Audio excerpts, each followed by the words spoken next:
Another thing you can help the child with is we call it visual tracking exercises or colored overlays. For example, like I said, if you're not filling in the blanks, when you write on your board, use a different color to write out the one you want them to really put in their brain.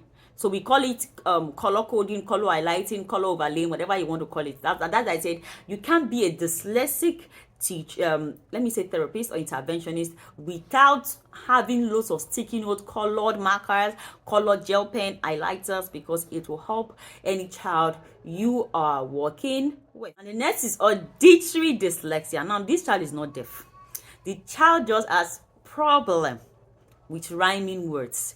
The child has problem with listening or taking instruction, remembering instruction.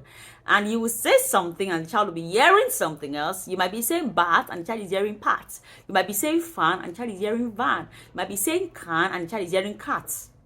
So those are the ones with auditory dyslexia. And how can you help these ones?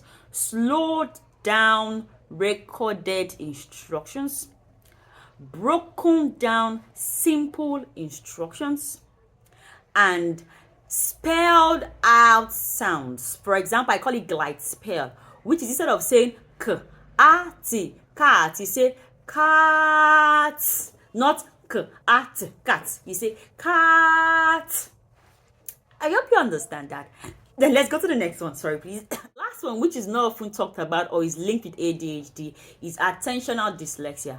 And this is where a child often loses track of what they are copying or what they are spelling. For example, a child might be spelling number 1 and the child picks 2 letters from number 1 and then will forget that they're number 1 and go to number 5 and go and pick the last part. So they spell things correctly, they copy notes incorrectly. Incorrectly, not correctly. They copy notes incorrectly, they spell words incorrectly because they often lose track of where they are meant to be or where they are. And the signs of this is that the child will often write words, misplace spellings, we misplace words, will copy notes incorrectly from different angles and different places, and the child while spelling might forget in the head what they are spelling and write something else. Like she might be saying them and the child actually knows how to write them. But when he's written th, you say, is it them? My teacher said, happy, my teacher said they. And the last thing that depicts in his head, just every time you write anything, that's what my teacher said. Do you understand? So how do you have this type of child? Finger reading, because while they are reading, they also will lose track of where they are reading. You might be reading line 1 and they will forget they're in line 1 and will go to line 5. So the finger reading is important. Finger reading guide is important. Visual tracking.